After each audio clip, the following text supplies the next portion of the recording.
Em 1909, William Branham nasceu no Kentucky, uma cidade não religiosa. 20 anos depois, no funeral de seu irmão, em 1929, Branham ouviu uma oração pela primeira vez. Segundo ele, a partir desse início, cresceria um enorme ministério evangelístico que impacta milhões de pessoas hoje, apesar da maioria nunca ter ouvido falar dele.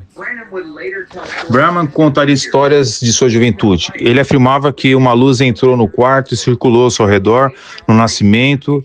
Aos 3 anos, ouviu a voz auditiva de Deus. Aos 7 anos, Deus lhe disse que para nunca fumar ou beber álcool. Aos 20 anos, baseado em outra mensagem de Deus, começou a frequentar a igreja pela primeira vez, uma igreja batista pentecostal independente.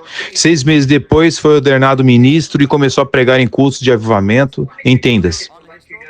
Gostaria de esclarecer que em vários detalhes da vida de Branham são controversos. Tentarei apresentar os fatos de forma mais neutra possível. No entanto, muitas das informações que mencionarei são baseadas nas próprias descrições de Branham, que são contestadas por muitos pesquisadores. Branham afirmou em uma reunião em 1933, uma luz brilhante desceu sobre ele e ele ouviu uma voz que disse: assim como João Batista foi enviado para preceder a primeira vinda de Jesus Cristo, sua mensagem precederá a segunda vinda.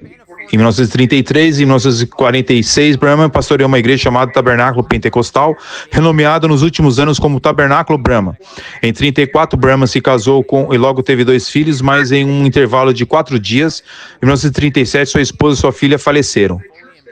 A igreja na qual Branham havia sido ordenado e ele havia fundado promoveram ensinamentos pentecostais.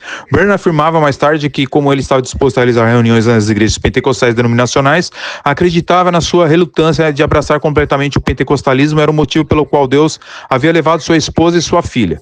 Branham começou a realizar grandes avivamentos de cura e amplamente considerado o idealizador desses eventos. Nas décadas de 40 e 1950 seriam as principais de seu ministério. Em muitas cidades, seus encontros de avivamento foram as maiores reuniões religiosas já realizadas, muitas com mais de 1.000 convertidos. Seu encontro de 1946, em Arkansas, teve mais de 25.000 participantes. Inicialmente, Branham evitava tópicos controvertidos para o seu público pentecostal, concentrando-se em assuntos como cura e bem-estar espiritual. Isso foi especialmente importante para o sucesso contínuo do seu trabalho, pois ele passou a adotar visões que seriam consideradas não ortodoxas pela maioria do público. Ele rejeitou a Trindade, defendendo uma visão unicista modificada, e em outras ocasiões discutiremos. Em 47, ele conheceu Oral Roberts. Em 1950, uma fotografia de Branham foi tirada após a revelação, mostrou uma luz acima de sua cabeça. Branham interpretou essa fotografia como uma indicação da aprovação divina no seu ministério, e essa visão é compartilhada por aqueles que seguem os ensinamentos de Branham até hoje. Em 51, o ex-congressista americano William Uska havia sido paralítico em 59 anos, afirmou ter sido curado por Branham. Ao retornar ao trabalho, Branham enviou seu testemunho a todos os membros do Congresso e foi extremamente eficaz. Branham também realizou encontros internacionais por toda a Europa e África. Em 52, na África do Sul, mais de 200.000 pessoas compareceram a um de seus encontros. Ao longo da década de 1950, o número de participantes dos encontros de Branham diminuiu, em parte porque ele não era mais uma figura singular e havia dezenas de ministros, a maioria dos quais ele havia influenciado diretamente, realizando avivamentos e campanhas de cura semelhantes. As finanças eram outro problema. Grandes encontros custavam muito dinheiro e Branham se opunha a coagir as pessoas a doar dinheiro. No entanto, o maior problema e a razão pela qual Branham foi esquecido por muitos hoje é porque, à medida que o número de fiéis diminuía, ele se concentrou em seu ministério de ensino e as doutrinas que defendia começaram a aliená-lo do restante do pentecostalismo. Nos últimos 6 meses de sua vida, em vez de ser um professor dentro do pentecostalismo, os pentecostais em geral começaram, se não repudiando completamente Branham, a fazer declarações claras de discordância com ele em muitas questões. Aqueles que continuaram seguindo seus ensinamentos de Branham começaram a assumir uma identidade completa separada do original, o restante do pentecostalismo. Branham se autodenominava um profeta, com a unção de Elias, e alguns dos seus seguidores chegaram ao ponto de chamá-lo de Deus. Pessoas com essas crenças ainda existem hoje, mas representam uma pequena porcentagem dos seguidores do ensinamento de Branham em geral. Em dezembro de 1965, Branham morreu em um acidente de carro. O pregador pentecostal de teologia da palavra, Kennedy Reagan, afirmou que na época que Deus havia levado Branham para casa por ensinar doutrinas falsas. Brahma pregou muitos sermões gravados antes de sua morte, mais de 1000, que foram transmitidos aos seguidores e se referem a ele como a mensagem. Eles foram até divididos em versículos numerados, em gravações da voz de Deus. Os seguidores de Brahma produziram várias mensagens. Os sermões de Brahma dizem sobre revelações da voz do sétimo anjo mensageiro que revelam todas as perguntas de nossos corações. E se referindo às mensagens para pesquisar, você pode ver, pela graça de Deus, a única coisa que nos limita é a nossa própria disposição de nos aprofundarmos na palavra.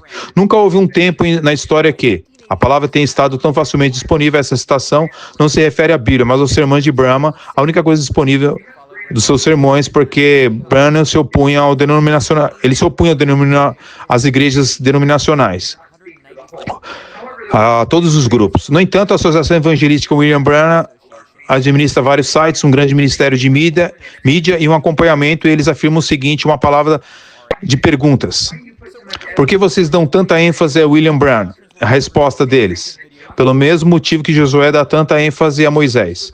Moisés foi um profeta que trouxe a mensagem de Deus. O irmão Branham fez o mesmo. Em 1986, estimava-se que ele tinha 300 mil seguidores. Em 2000, havia 1.600 igrejas que seguiam os ensinamentos de Brahma somente na América Latina. Desde 1980, a Associação Evangélica William Branham distribuiu 195 milhões de livros. O filho de William Branham, Billiam Paul Branham, é o presidente da associação. São fornecidos materiais pela internet, 2 milhões de pessoas interessadas já ouviram a mensagem dele, e a metade está na África. Essas doutrinas estão abordadas com mais detalhes em outro vídeo, prontos para a colheita. Bem, existe, como mencionado anteriormente, ele rejeitou a Trindade e defendeu uma doutrina da unicidade modificada. Ele pregava sem hesitação em igrejas pentecostais de unicidade. Como parte dessa doutrina, ele ensinava que o batismo não deveria ser feito com a fórmula do Pai, do Filho e do Espírito Santo, mas sim em nome do Senhor Jesus Cristo. Ele até rebatizava aqueles que não haviam sido batizados com esta fórmula. Ele rejeitava a filiação eterna de Jesus. Ele ensinava, em contraste com muitos pentecostais, que as mulheres não deveriam ter autoridade pastoral dentro de uma igreja. Além disso, as mulheres são donas de calças de maquiagem. Brahma também ensinava o aniquilacionismo, que o inferno não é eterno, como os adventistas do sétimo dia acima de Jeová. Brahma ensinava que Jesus era o arcanjo Miguel, uma doutrina extremamente controversa de Brahma, que é distinta entre seus seguidores até hoje, é a doutrina da semente da serpente. Essa doutrina ensina que o pecado de Eva no Jardim do Éden não foi comer o fruto que é metafórico, e sim ter se acasalado com a serpente e ter nascido Caim do fruto dessa relação física. Branham acreditava que a salvação final de uma pessoa era predestinada e escolhida por Deus e afirmava a segurança eterna. Isso, em particular, se opunha radicalmente à posição arminiana em quase todas as igrejas pentecostais. Branham também ensinava que as 7 igrejas do Apocalipse representavam eras da história. Branham foi também, além, atribuído a um anjo de cada era. Paulo era o anjo, o mensageiro da primeira era, e seus seguidores designavam o próprio Brahma como o anjo da 7ª era, notadamente o anjo da 4ª era.